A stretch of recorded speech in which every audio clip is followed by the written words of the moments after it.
Hello બાળકો, કેમ છો? મજામાં? અગાઉના પીરિયડમાં 7 અઠવાડિયાના નામ સુધી લખ્યું. હવે આપણે તેનાથી આગળ લખીએ. ફૂલડી કરીને લખીશું. એક વર્ષમાં 52 અઠવાડિયા આવે. એક અઠવાડિયામાં 7 દિવસ, તો એક આખા વર્ષમાં 52 અઠવાડિયા આવે. તેના પછીનું ઈસવીસન વર્ષના મહિના 12 છે.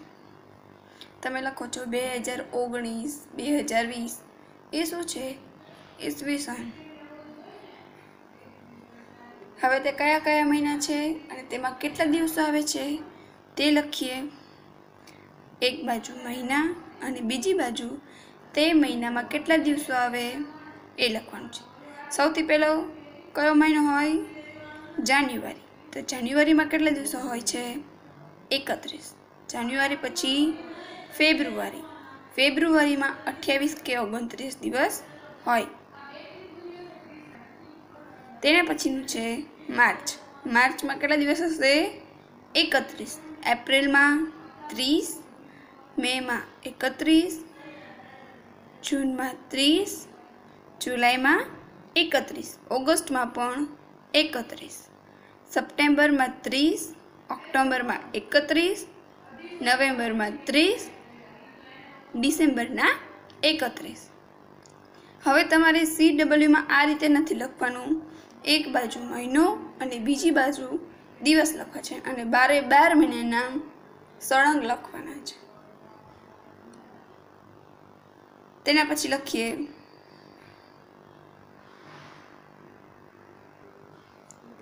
આગળ લખીએ. ફૂદડી કરીને લખીશું. તે કેટલો સમય લે છે? સૂચના આપીશું. પ્રશ્ન નંબર 1. નીચે મિનિટો, કલાકો અને દિવસ લાગે છે તેવી ક્રિયાઓ વર્ગીકૃત કરી કોષ્ટક પૂર્ણ કરો. હવે અહીંયા એક કોષ્ટક આપેલું છે જેમાં અમુક ક્રિયાઓ છે તે કરતાં મિનિટ લાગે છે, અમુક ક્રિયા કરતાં કલાક લાગે છે અને અમુક છે તેમાં દિવસો પણ થાય છે. જોઈએ તે ક્રિયા કઈ કઈ છે. સૌથી પહેલાં જોઈએ મિનિટો લાગે. કયા કાર્ય કરવામાં મિનિટો લાગશે? સ્નાન કરવામાં, દૂધ ઉકાળવામાં, જમવામાં અને બૂટ પહેરવામાં. આ તમે 1-2 મિનિટમાં પહેરી લો છો ફટાફટ. તેના પછીનું છે કલાકો લાગે છે. હવે કઈ ક્રિયા છે એમાં કલાકો લાગશે? શર્ટ સીવવામાં, દહીં જામવામાં, શાળાનો 1 દિવસ અને કેક બનાવવા. શર્ટ સીવો હોય તો આપણે તેને અમુક કલાકોમાં સીવીએ, મિનિટોમાં તે કામ થાય નહીં. પછી છે દહીં જામવામાં. તો હવે દહીં છે એ તરત જામી જાય નહીં, તે અમુક કલાક પછી જ જામે છે. શાળાનો 1 દિવસ કેટલા કલાકનો હોય છે? 6 કલાકનો. કેક બનાવવા પણ અમુક સમય જાય છે. આ બધી ક્રિયાઓ છે જેમાં કલાકો લાગે છે. હવે દિવસો, તો કઈ ક્રિયામાં દિવસો લાગે છે? સ્વેટર ગૂંથવામાં, સાડી વણવામાં, કેળાને પાકું થવામાં અને બીજમાંથી છોડ બનવામાં. સ્વેટર છે એ 1 દિવસમાં ગૂંથાય નહીં. સાડી પણ 1 દિવસમાં વણાય નહીં. તેને 1 થી વધારે દિવસો લાગે. તે કલાકો કે મિનિટોમાં થતું કામ નથી. કેળાને પાકો થવામાં પણ અમુક દિવસો. પછી બીજમાંથી છોડ. તમે જ્યારે કુંડામાં છોડ વાવ્યો હોય, બીજ નાખ્યું હોય, તો તેમાંથી છોડ આવવામાં અમુક દિવસો થાય છે. ચલો આટલું લખાઈ ગયું. પ્રશ્ન નંબર 2 જોઈએ. નીચે સેકન્ડમાં અને મહિનામાં થતી પ્રક્રિયાઓ લખી કોષ્ટક પૂર્ણ કરો. હવે અહીં સેકન્ડ અને મહિનાઓ લાગે એવી ક્રિયાનું કોષ્ટક કરવાનું છે. સેકન્ડો, તો કઈ ક્રિયા છે કે જે અમુક સેકન્ડમાં થઈ જાય? તો કે આંખો પટપટાવવામાં, ચપટી વગાડવામાં, દવા ગળવામાં અને છીંક ખાવામાં. આ બધા કામમાં કલાકો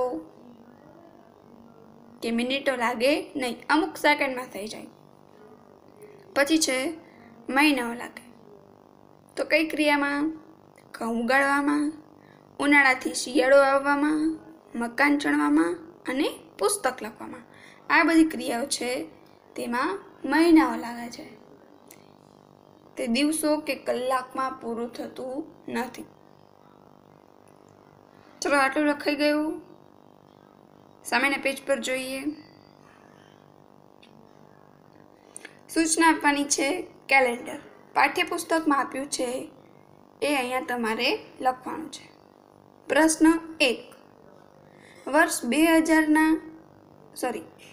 2018ના કેલેન્ડરના આધારે નીચેના પ્રશ્નના જવાબ આપો. જો અહીંયા કીધું છે કે વર્ષ 2018ના કેલેન્ડર પ્રમાણે પહેલો પ્રશ્ન છે, વર્ષના કેટલા મહિના હોય છે? એક વર્ષમાં કેટલા મહિના હોય? જાન્યુઆરીથી ડિસેમ્બર. કેટલા મહિના થશે? 12 મહિના. અહીં લખી નાખો 12 મહિના. બીજું, જે મહિનાના 30 દિવસ છે તે મહિનાઓની યાદી કરો. હવે કયા કયા મહિનામાં 30 દિવસ આવશે એ લખવાનું છે. એપ્રિલ, જૂન, સપ્ટેમ્બર અને નવેમ્બર. પછીનો પ્રશ્ન, જે મહિનાના 31 દિવસ છે તે મહિનાઓની યાદી કરો. હવે 31 દિવસ આવે છે, અહીં તે મહિનાના નામ લખવાના છે. જાન્યુઆરી, માર્ચ, મે, જુલાઈ, ઓગસ્ટ, ઓક્ટોબર અને ડિસેમ્બર. આ મહિના છે તેના 31 દિવસ હોય છે. પછીનો પ્રશ્ન, ફેબ્રુઆરી મહિનાના કેટલા દિવસ છે? હવે 2018માં ફેબ્રુઆરી મહિનાના કેટલા દિવસ હોય છે? 28. તો અહીં જવાબ લખી નાખો 28. પછીનું છે, અઠવાડિયું કેટલા દિવસનું બને છે? એક અઠવાડિયા બરાબર કેટલા દિવસ? 7. તો જવાબમાં આવશે 7 દિવસ. પછીનું છે, જુલાઈ મહિનામાં કેટલા અઠવાડિયા છે? કેલેન્ડરમાં જોશું તો જુલાઈ મહિનામાં છે એ 4 અઠવાડિયા છે. તો જવાબમાં આવશે 4. આ બધા મહિના માટે સાચું છે. હવે આ છે એ મહિના માટે સાચું છે કે ખોટું? ખોટું. તો અહીં લખી નાખો ના. પછીનું છે, તમે કયા મહિનામાં 3જા ધોરણમાં આવ્યા? તમે 3જા ધોરણમાં આવ્યા ત્યારે કયો મહિનો હતો? જૂન. જવાબમાં લખી નાખો જૂન. પછીનું છે, કેલેન્ડરમાં નીચેની તારીખો ઉપર વર્તુળ કરો અને આ દિવસોમાં કંઈક વિશિષ્ટ છે તે જણાવો. હવે લખીએ 26મી જાન્યુઆરી. તો 26મી જાન્યુઆરી શું હોય? પ્રજાસત્તાક દિન. તો અહીં લખી નાખો પ્રજાસત્તાક દિન. પછીનું છે 14 નવેમ્બર. 14 નવેમ્બરે શું હોય? બાળ દિન. તો જવાબ આવશે બાળ દિન. પછીનું છે 31 ડિસેમ્બર. તો 31 ડિસેમ્બરે શું ખાસ હોય? તો કે વર્ષનો છે એ છેલ્લો દિવસ હોય છે. ચલો આટલું લખાઈ ગયું. આગળ લખીએ.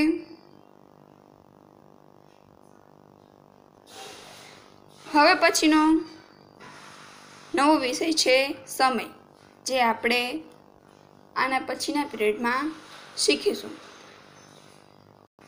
ત્યાં સુધી બધાએ અગાઉ જે કરાવ્યું એ તમારી CWમાં પૂરું કરવાનું રહેશે.